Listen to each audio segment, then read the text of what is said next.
Good morning students. आशा करती हूँ आप सब बढ़िया होंगे। आज हम पाठ के आसपास यहाँ से शुरू करने वाले हैं। हमने यहाँ तक कर लिया है, इस कविता का अर्थ भी जान लिया है। आज हम पाठ के आसपास से शुरू करेंगे। पहला प्रश्न है, नीचे कुछ मशीनों के चित्र हैं। उन मशीनों के नाम और कहाँ इनका प्रयोग होता है लिखो। मैंने यहाँ पहले ही लिख लिया है, आप लोग यहाँ से स्क्रीनशॉट ले सकते हैं। तो पहला है टैंक का टैंक। टैंक को ऐसे लिखना है और यहाँ लिखना है टैंक का प्रयोग जंग के मैदान में होता है। ठीक है। अब ख में क्या है? ख में है ये एक ट्रैक्टर।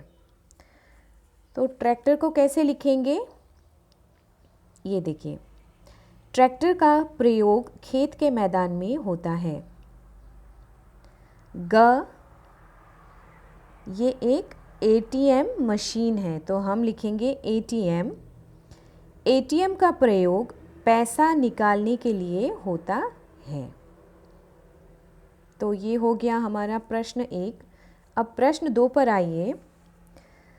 हमारे देश ने कृषि, उद्योग, तकनीकी समेत सभी क्षेत्रों में विकास किया है। तुम अपने सहपाठियों के साथ मिलकर कृषि व तकनीकी क्षेत्रों में देश की कामयाबी पर चर्चा करो। तो प्रश्न संख्या 2 में है, हमारे देश ने कृषि, उद्योग, तकनीकी समेत सभी क्षेत्रों पर विकास किया है।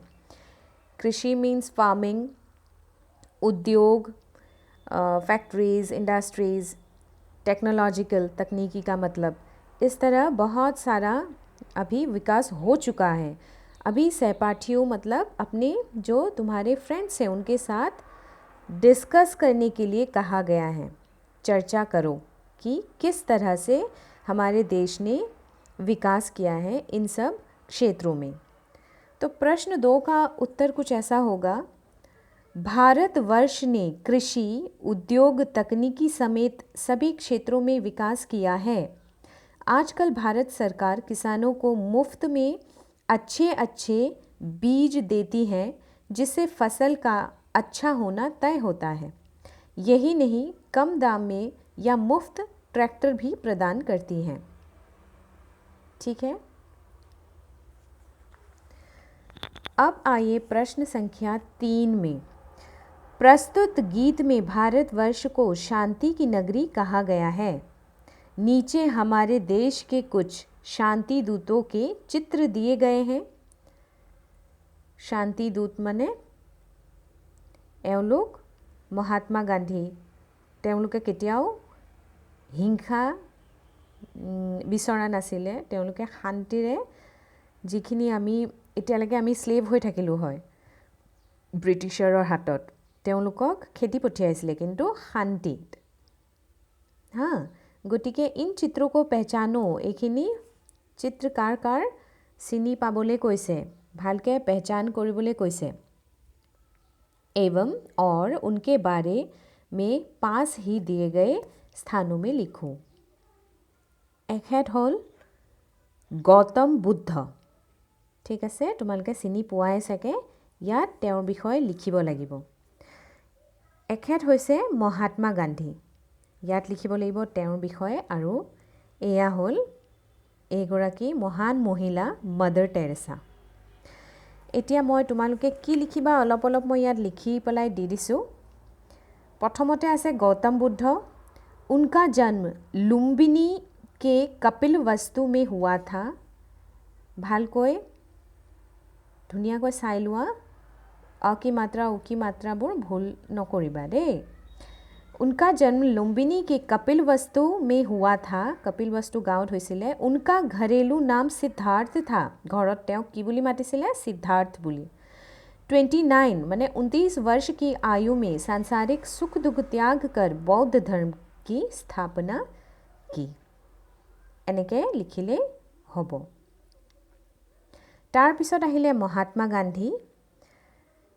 তেওঁৰ কথা আমি কি লিখিব লাগিব ইনকা জন্ম 2 অক্টোবৰ एटू 1869 ठीक है 1869 को हुआ था उनका पूरा नाम मोहनदास करमचंद गांधी था इन्होंने भारत को अंग्रेज़ों एटू ओ की मात्रा अंग्रेज़ों की गुलामी से आज़ादी दिलाई थी तार पिছত मदर टेरेसा তেওঁৰ বিষয়ে আমি কি লিখিব লাগিব मदर टेरेसा एक महान महिला थी वे हमेशा दूसरों के लिए जीती थी তেওঁ সদায় বেলেগৰ কাৰণেহে জীয়াই আছিল বেলেগে কষ্ট নাপাওক बीमार असहाय और गरीबों के लिए उनका हृदय हमेशा धड़कता था সদায় বেমাৰ অসহায় যিমানবোৰ গৰীব মানুহ আছে তেওঁলোকৰ কাৰণে তেওঁ কাম কৰি আহিছিল মানুহগৰাকী মুখখন দেখিলেই হাঁহিটো দেখিলেই গম পায় কিমান ভাল মানুহ হয়নে এনেকুৱা মানুহ আজিকালি পৃথিৱীত পাবলৈ আছে জানো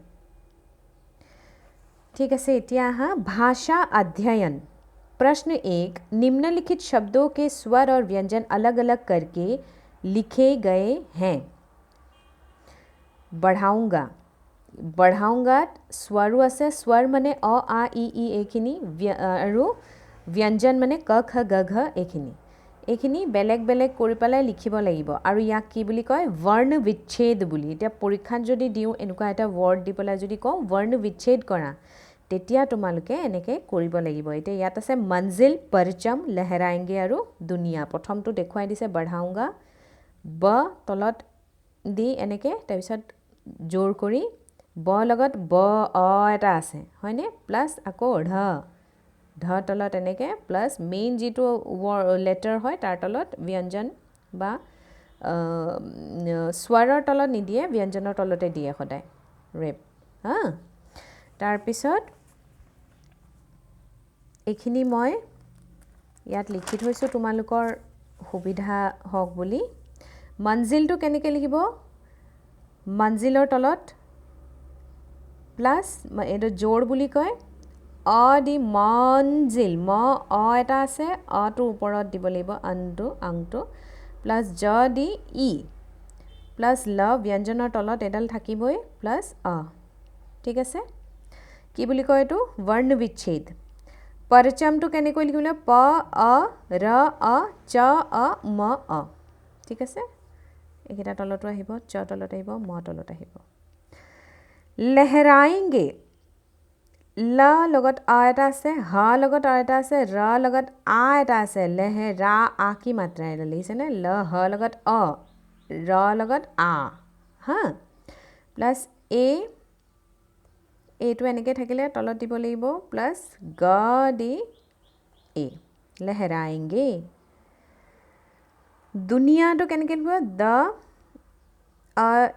তলত এডাল দি প্লাস উ লিখিব লাগিব দু ন গতিকে উ প্লাস ন ই প্লাস ইয়া আ की मात्रा ইয়াকে কওঁ আমি वर्ण विच्छेद তাৰ পিছত प्रश्न 2 কি আছে आओ शब्दों के शुद्ध रूप लिखे শব্দবোৰ অশুদ্ধ এফালে দিছে এফালে তোমালোকে শুদ্ধ কৰি লিখিব লাগিব এতিয়া পিয়াৰ লিখিছে পিয়াৰ হয় জানো এটো प्यार হয় আধা প দিব লাগিব य आ की मात्रा ल वनुगा माने बनूंगा दुनिया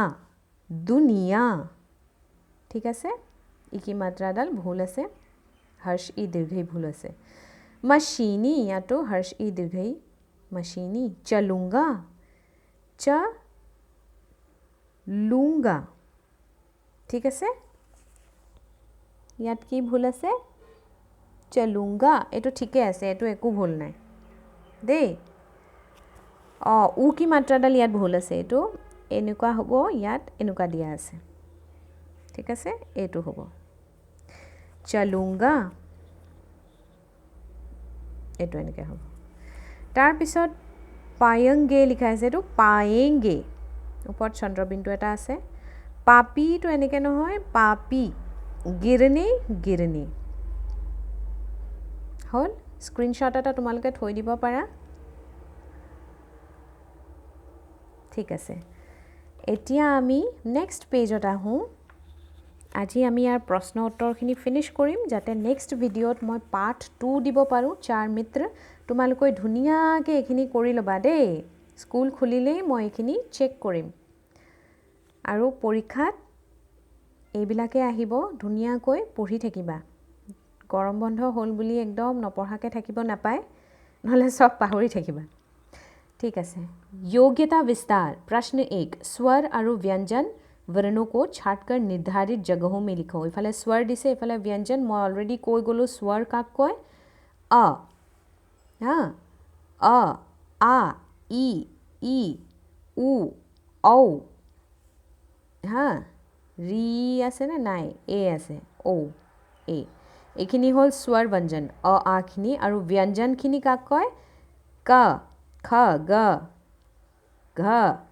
अंग न म प ल छ ज এইখিনি व्यंजन क ख খিনি व्यंजन स्वर वर्ण अ आ এতিয়া प्रश्न संख्या 2 এইখিনি কিতাপতে নহয় তোমালোকে নিজৰ ক্লাস वर्क বহিটো কৰি লবা দেই क्रम से संख्याएं भरकर नीचे के खाली चौखटों को पूरा करो इनके टेबल बनाई लो बा एखिनि 1 2 3 4 हिंदीत केनेके लिखे लिखिबले কৈছে এটো 1 লিখা আছে 2 3 4 এনেকে লিখে মই লিখি দিছো 5 6 7 8 9 10 ইয়াত কি হ'ব 1 1 11 1 2 12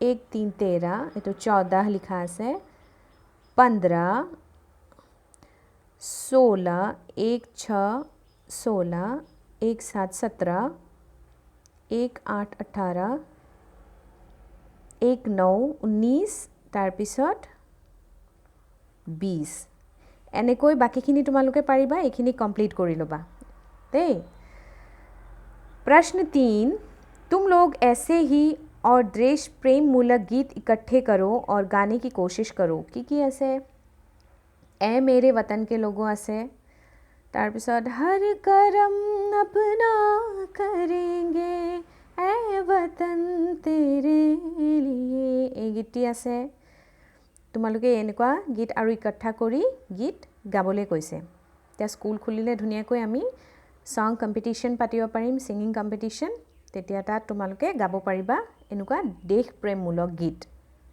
হা तार पिছত शब्द আৰু अर्थ ইয়াত দিয়া আছিল দেখিছানে ইয়াত প্ৰথমতে তোমালোকে এইখিনি ধুনীয়াকৈ চাবা লিখিবা বহিত आँखों का तारा माने बहुत प्यारा चलन माने नियम रिवाज नन्हा छोटा सा मंजिल लक्ष्य पसीना गर्मी में जो पानी शरीर से निकलता है परचम माने झंडा इखनी मैं ऑलरेडी तुम्हारे কৈছোৱে डगर माने मार्ग रास्ता थम माने ठहरना माने स्टॉप ठीक है लहराएंगे माने हवा के झोंकों से हिलेंगे So we have completed first lesson here पहला पाठ हमने यहाँ कंप्लीट किया पहला पाठ प्रथम पाठটো আমি ইয়াতে ফিনিশ কৰিলো নেক্সট ভিডিঅ'ত মই আপলোড কৰিম চাৰ মিত্ৰ দুসৰা পাঠ গটিকে চাই থাকিবা মোৰ চেনেলটো সাবস্ক্ৰাইব কৰি লবা লাইক কৰিবা শেয়াৰ কৰিবা সকলোৱে পাব তেতিয়া আজিলে আহিছো thank you for watching my class